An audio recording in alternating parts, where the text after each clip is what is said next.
marka ayaad maqli doontaan ninka lagu dhawaaqo baarlamaankiina weli waa u fadhiya gidina waxaa la sugayaa soo baxayo ninka noqon doona ra'iisul jamhuuriye dadka Soomaalida kii ugu horeeyay kuma gaarka ah hadda ayaad waxaa la tirinayaa dadkii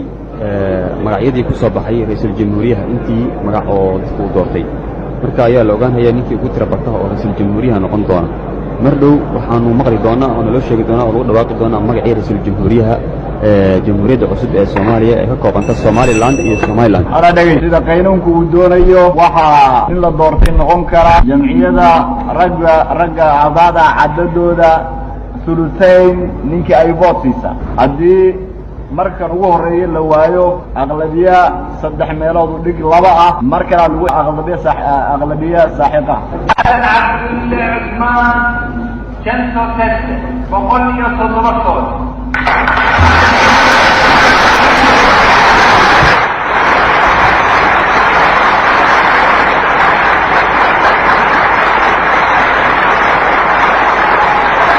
مقرأ أيام رئيس الجمهورية ورئيس الجمهورية الله باركي على عبد الله عثمان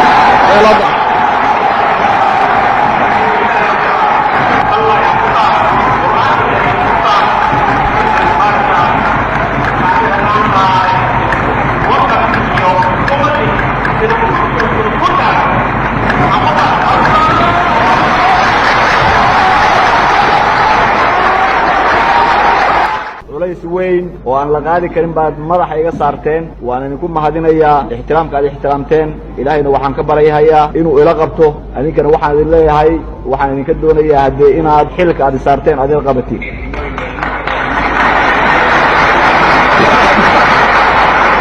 manta waa mahad ilaahi maanta dadkii midowye maanta waa maalin weyne maanta madaxiin banaani maanta waa maalin weyne maanta madaxiin banaani maanta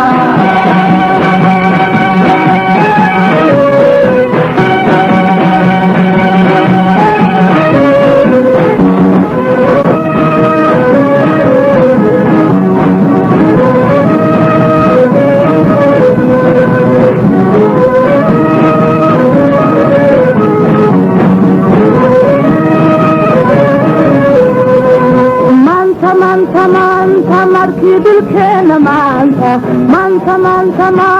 lama madhin karaayo maanta waa maalin weyne maanta madaxiin banaani maanta dhaxaan muugiyo haraad mudane maantay curatooy mataana haysee almaadu hashee almaadu